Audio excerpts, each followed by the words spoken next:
আমি 1 তারিখে বাংলাদেশে ফিরবো, আমি 2 তারিখেই দুদকে এই অ্যাপ্লিকেশনটা দিব যে কেন এই তদন্ত বা ইনকোয়ারি। তিনি বললেন তার মন খারাপ হয়েছে দেখে তিনি একসঙ্গে 10টা বাড়ি কিনেছেন। মাননীয় স্পিকার, আমাদের মন খারাপ হলে আমরা বড় জোর দোকানে গিয়ে 2-1টা শাড়ি কিনে থাকি। যাই হোক, জামাত ইসলাম যারা করে তারা মুসলমান না। দেলোয়ার হোসেন সাইদি কে? দেলোয়ার হোসেন সাইদি একজন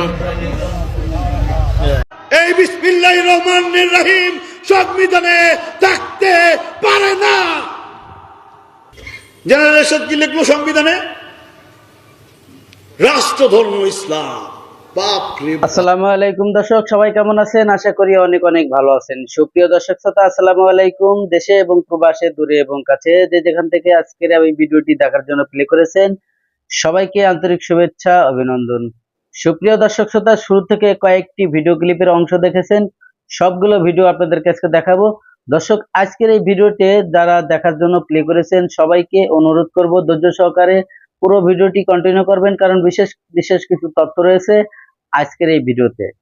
সুপ্রিয় দর্শক শ্রোতা, শুরু থেকে যে ভিডিও ক্লিপ দেখেছেন তার মধ্যে ব্যারিস্টার সুমন ভাই, উনি কিন্তু আমাদের বাংলাদেশে এখন আসবে আগামী 1 তারিখে, এবং 1 তারিখে এসে কি কাজ করবে তিনি বলেছেন যে বাংলাদেশে যে দুদকে যত যারা বিগত দিনে যারা দুর্নীতি করেছে দুদকে ফাইল জমা দিবে। প্রিয় দর্শক, তারপরে আমাদের আরেকটা ভিডিও ক্লিপ দেখেছেন, সেটা হচ্ছে আমাদের সাবেক সংসদ সদস্য তারানা হালিম। উনি সংসদে বলেছিল কারণ মন খারাপ হলে কানাডাতে 10টা বাড়ি কেনে। আরো কয়েকটি ভিডিও আছে, একে একে সবগুলো ভিডিও আপনাদেরকে দেখাবো। দর্শক, কয়েকটি ভিডিও নিয়ে আপনাদের সাথে আজকে কিছু কথা বলবো, ধৈর্য সহকারে কন্টিনিউ করবেন ভিডিওটি। প্রিয় দর্শক, আপনি যদি আমার চ্যানেলে নতুন বন্ধু হয়ে থাকেন, ভালো লাগলে চ্যানেলটিকে সাবস্ক্রাইব করে রাখবেন, ভিডিওটি লাইক কমেন্ট শেয়ার করে দেবেন। তো চলুন আমরা সেই মূল আলোচনায় যাই। প্রিয় দর্শক, এই যে ব্যারিস্টার সুমন এবং তারানা হালিম, ইনরা সবসময় দুর্নীতির বিপক্ষে কাজ করেছে, বিশেষ করে সংসদ সদস্য তারানা হালিম আর সাবেক সংসদ সদস্য তারানা হালিম এবং ব্যারিস্টার সুমন, ইনরা কিন্তু বিগত দিনে অনেক কাজ করেছে এবং এমন কিছু কর্মকাণ্ড করেছে যেটা দুদককে মামলা নিতে চায়নি, তারপরেও কিন্তু দুদককে জোর করে ব্যারিস্টার সুমন মামলা দিয়েছে। ব্যারিস্টার সুমন আরো এই দুর্যোগ এবং বন্যার জন্য অনেক আয়োজন করেছে, প্রায় 1.5 কোটি টাকার মতো, 1.5 কোটি টাকার মতো, এবং 40টি ট্রাক তিনি খাদ্য খাবার মজুত করেছে এবং ওনার পরিচালনায় ওনার যে টিম আছে সেই বাংলাদেশে সেই টিম ইতিমধ্যে সিলেটের কাজও করছে। আপনারা ভিডিও দেখবেন, ভিডিওতে দেখলে অবশ্যই ভিডিওতে কমেন্ট করে জানাবেন যে ব্যারিস্টার সুমন সাবেক যে দিনে যে সমস্ত কাজকাম করেছে এবং সে কিন্তু বাংলাদেশের একজন ফাটাকৃষ্ট ছিল, বাংলাদেশের হয়ে সাধারণ জনগণের কাজ করেছে। এবং এই তারানা হালিমও কিন্তু তার কিন্তু কোনো অন্যায় অপরাধ কাউকে প্রশ্রয় দিত না, এবং তারানা হালিম সংসদে বারবার করে বলতেছে কানাডাতে কার কার বাড়ি আছে সবার নাম বলা হোক, মাননীয় স্পিকারের মাধ্যমে নাম বলতে চাচ্ছে। তা আমি চলুন সেই গুরুত্বপূর্ণ ভিডিওগুলো দেখে আসি। ভিডিও শেষে গুরুত্বপূর্ণ আলোচনা থাকবে, অবশ্যই ভিডিওটির সাথে। আমি 1 তারিখে বাংলাদেশে ফিরবো, আমি 2 তারিখেই দুদকে এই অ্যাপ্লিকেশনটা দিব যে কেন এই তদন্ত বা ইনকোয়ারি করে তার বিরুদ্ধে কেন ব্যবস্থা নেওয়া হবে না। তারা কি পরিমাণ 2008 সাল থেকে এই পর্যন্ত যে কি পরিমাণ ক্ষতি করে গেছেন বাংলাদেশের, এইটার কোনো শেষ নাই। এই মুক্তিযোদ্ধা দাবি করা এই ভদ্রলোক এটার ব্যাপারে একটা ব্যবস্থা গ্রহণ করেন। আর দুদককে বলবো সারাক্ষণ বৈশা না থেকে এই ধরনের আন্তর্জাতিক স্বীকৃত একটা দালাল এবং দুর্নীতিবাজের বিরুদ্ধে এবং তার যারা মাফিয়া গং আছে গঙের বিরুদ্ধে ব্যবস্থা নেন। আমি নিজে এসে আমি দুদকে আসব এবং দুদকের পরবর্তীতে আমি হাইকোর্টের শরণাপন্ন হব। আপনারা তো ইতিহাসে ধ্বংস হয়েছেন, ইতিহাসের কোনোদিন আপনাদেরকে মাফ করবে না। আজকের মতো এই কথা বলে বিদায় নিচ্ছি। সুপ্রিয় দর্শক শ্রোতা, এতক্ষণে আপনারা যে ভিডিও ক্লিপটা দেখেছেন আশা করি হয়তো আপনাদের ভালো লেগেছে। দর্শক, এই তারানা হালিম এবং আমাদের সাবেক সংসদ সদস্য ব্যারিস্টার সুমন, এই ব্যারিস্টার সুমন ভাই কিন্তু বাংলাদেশের একসময় আলোড়ন একজন জনপ্রিয় লোক ছিল, উনি বাংলাদেশে ফাটাকৃষ্ট ছিল। দর্শক, ওনার কথা এখন নাই বলি। দর্শক, এখন আমাদের সাবেক সংসদ সদস্য কিছু দলীয় দালাল ছিল, তারই কিছু দলীয় দালালের কয়েকটি ভিডিও দেখব। দর্শক, শুরু থেকে হয়তো আপনারা ভিডিও ক্লিপের অংশ দেখেছেন। আমাদের এক সংসদ সদস্য, উনি আমাদের ইসলামকে নিয়ে এবং উনি মৌলানা দেলোয়ার হোসেন সাঈদীকে নিয়ে কি ধরনের বাজে মন্তব্য করছিল। তো চলুন আমরা সেই গুরুত্বপূর্ণ ভিডিওটি দেখি এবং পাশাপাশি ডক্টর মুরাদও আছে। তো চলুন এই দুটো ভিডিও ক্লিপ আমরা দেখে আসি কি বলেছিল। দর্শক, কয়েকটি কথা বলতে চাই আমাদের এই সাবেক সংসদ সদস্যকে, যে উনি বিগত দিনে ওখানে যে একটা ওয়াজ মাহফিলের মধ্যে উনি কিন্তু বলছিল যে দেলোয়ার হোসেন সাঈদীকে রাজাকার বলছিল, এবং দেলোয়ার হোসেন সাঈদী কি ছিল। তো দেলোয়ার হোসেন সাঈদীর উনি এই কথা স্বীকার করতেছে, দেলোয়ার হোসেন সাঈদীর ওয়াজ মাহফিলে লাখ লাখ লোক হইতো। তো ওনার মুখ থেকেই এই কথাগুলো কিন্তু বের হচ্ছে, মাশাআল্লাহ। তবে উনি কিন্তু দেলোয়ার হোসেন সাঈদীকে এবং বা জামাত শিবিরকে নিষিদ্ধ করেছে এবং জামাত শিবিরকে দেখলেই মারতে বলেছে। এ ধরনের হুমকি আঙ্কি দিছে। আসলে দল ক্ষমতায় থাকলে এবং স্থানীয় কাউন্সিলর এবং পাওয়ার থাকলে যেটা করা যায় এবং সেটাই উনি বলেছে এবং করেছে।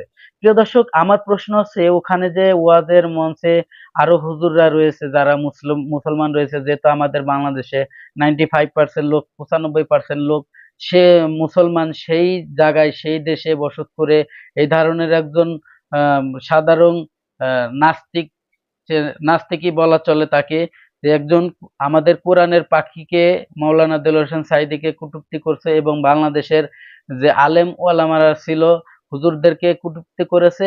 এবং পাশাপাশি আমাদের যে জামাত শিবির, তারা তো দেশের একজন অঙ্গ সংগঠন। তারা এই যে রাজনীতিবিদ হয়েছে, তারা কিন্তু 1971 সালেতেই নাকি দেশ যখন স্বাধীন হয়েছে ওই সময়তেই তাদের সংগঠন এবং দল পতন করা হয়েছে। তো কেন এই সময় আসে, এই 2018 সালে আইসেও তাদেরকে এই নিবন্ধন বাদ করতে হবে?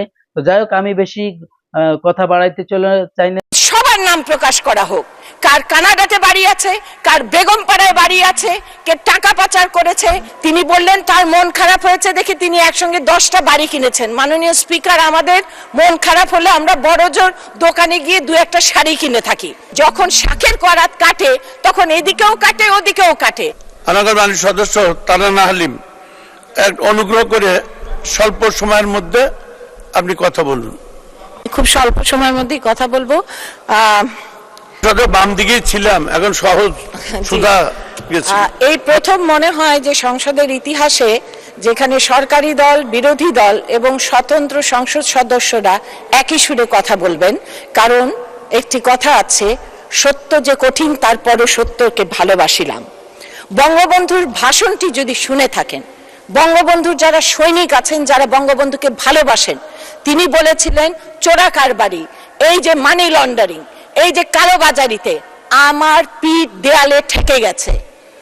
যেখানে আমাদের নেতা, যিনি আমাদের তার জীবনের চেয়ে বেশি ভালোবেসেছেন, তিনি এই অসহায়ত্ব ব্যক্ত করে গিয়েছিলেন তার মৃত্যুর কিছুদিন আগেই তার বক্তৃতায়। আমরা যদি বঙ্গবন্ধুর সৈনিক হয়ে থাকি এবং সত্যিকারের সৈনিক হয়ে থাকি, 1টি টাকা ঘুষ খাবার সময়ও আমাদের মনের ভেতরটা চুরমার হয়ে যাওয়ার কথা, আমাদের তার পথ থেকে সরে যাওয়ার কথা। আমরা নিজেদের বঙ্গবন্ধুর সৈনিক হিসেবে দাবি করতে পারবো না, এমনটি চিন্তা করার কথা। এখন আমরা দেখি যে যার কথা বলা হলো এতক্ষণ, তিনি বললেন তার মন খারাপ হয়েছে দেখে তিনি একসঙ্গে 10টা বাড়ি কিনেছেন। মাননীয় স্পিকার, আমাদের মন খারাপ হলে আমরা বড়জোর দোকানে গিয়ে 2-1টা শাড়ি কিনে থাকি। যাই হোক, ওনার মন খারাপ হলে উনি অনেক বড় বড় কিছু কিনতে পারেন। আমরা কোনো কথা বললেই, কোনো কিছু বললেই যানবাহনের সিন্ডিকেট, রাস্তাঘাটে সিন্ডিকেট, বাজার নিয়ন্ত্রণে আসছে না সিন্ডিকেট, অমুকখানে সিন্ডিকেট, চালের গুদামে সিন্ডিকেট, বস্ত্র বিতরণের সিন্ডিকেট। এই সিন্ডিকেট কারা আমরা জানতে চাই, নাম প্রকাশ করা হোক, আমরা শুনতে চাই। কাদের পানামা পেপারসে নাম আছে আমরা জানতে চাই, প্যারাডাইস পেপারসে কাদের নাম আছে আমরা জানতে চাই। এর কারণ হলো এটাই যে আমরা বঙ্গবন্ধুর আওয়ামী লীগ করি, আমরা তার কন্যার আওয়ামী লীগ করি। কাজেই আমরা চাই না যে 1টি 2টি 3টি লোকের জন্য আমাদের মতো যারা তাদের সমস্ত জীবন সততা এবং শপথ বাক্য রক্ষার জন্য ব্যয় করেছেন, তাদের গায়ে 1টি ফোঁটা কালি লাগুক। কাজেই আমি আহ্বান করব সংসদ থেকে যে সবার নাম প্রকাশ করা হোক। কার কানাডাতে বাড়ি আছে, কার বেগমপাড়ায় বাড়ি আছে, কে টাকা পাচার করেছে, কে কালোবাজারি করেছে, সবার নাম প্রকাশ করা হোক। মাননীয় স্পিকার,